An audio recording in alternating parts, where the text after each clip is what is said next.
Hello, sports card collectors. Today on the pit.com sports card market mover report, we're going to be taking a look at the 1989 David Robinson Hoops PSA 9. This is the number 138 card. So there's two cards of the Admiral in the 89 hoop set. They're both rookie cards. But this card in particular, the 138, is the more valuable of the two. This is considered his true rookie card in the NBA hoop set. So David Robinson, of course, uh, first pick overall in 1987 by the San Antonio Spurs. He did spend 2 years in the Navy and returned in '89 uh, to begin what was quite an illustrious career. Of course, a Hall of Famer, 10-time All-Star, two-time NBA champion, 10 times All NBA. He was the 94 MVP, and of course, he was the 89-90 Rookie of the Year. So the Admiral put up quite a career. He averaged a double-double per game, 21 points and 10.6 rebounds, so almost 11 rebounds per game. Um, just one of the best players of all time. And of course, his cards have been very undervalued for the most part because of the fact that his cards came out in the middle of the overproduction era of junk wax. But recently, his cards have started to definitely be on the rise. So there's a lot of things that are in Dave Robinson's favor. Of course, he was picked first overall. He also played his entire career for the Spurs. So he played from '89 until 2002. So '89 through 2003. And myself, I became a basketball fan in the late '90s, and I do actually remember him playing. He wasn't quite the player that he was earlier in his career at that point, but he was still a great player and definitely a Hall of Famer. So I do actually remember him playing. So he's one of these guys that I did watch growing up a little bit. I watched mostly the Celtics. Um, but anyway, so yeah, David Robinson, a Hall of Famer, and just absolutely great player. And yet, you could get his PSA 9 of this card for as little as $10, even in November. And in January, it was still about $12. But in the last week, during this crazy surge in the card market overall, basketball cards have especially gone crazy.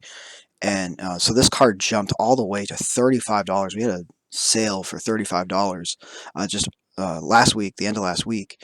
And then just yesterday, we had two more sell, one for 44, one for 45. And this is the PSA 9. This is not the PSA 10.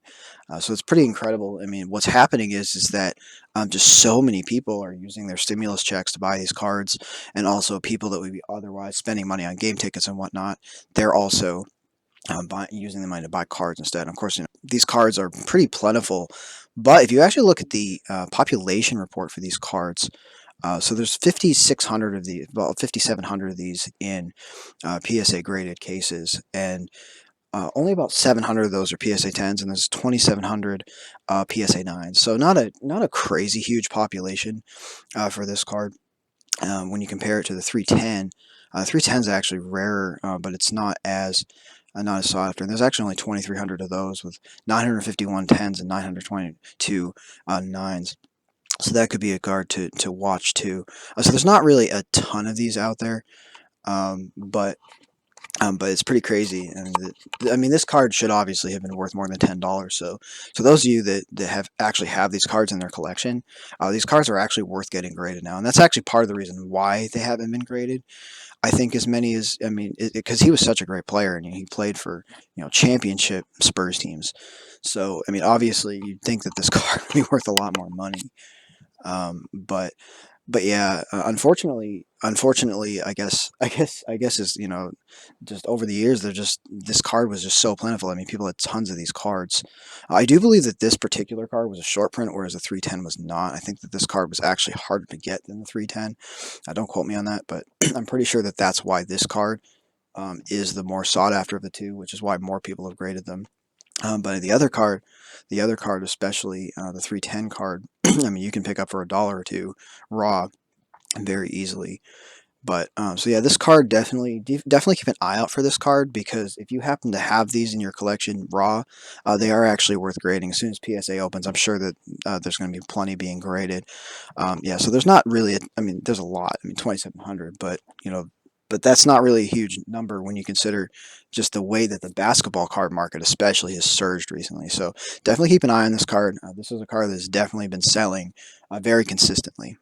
So, what are your favorite rookie cards from the Junk Wax era? I mean, it's really incredible because these cards just, if you have a favorite player from the era and you can still get their PSA 9 for under $20, I mean, you have to consider scooping it up if they're a Hall of Famer because it just seems that this wave, this huge revival from the Last Dance documentary on ESPN about the Bulls, it just seems to have just absolutely washed up everyone else that was playing at the time, and of course David Robinson was one of them, and just washed everybody up with them with the Bulls. So if you have a favorite NBA player rookie card right now, and he's in the Hall of Fame, you definitely want to pick it up, even if it's a PSA 9, or have if you have these cards in your collection, you should definitely look into perhaps setting them aside, making sure that they would grade even a PSA 9. So now it's actually worth getting PSA 9s, whereas before PSA 10s was really all you were going for.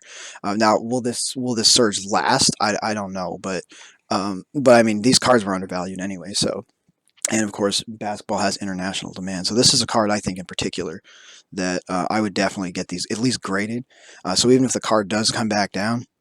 Um, you can always sell the PSA 9s for a profit. So yeah, so what do you guys think of this card? Do you think this card has a future, or do you think that it's just part of a momentary spike in the market? Let us know your thoughts, and we'll be back soon with more market reports from thepit.com.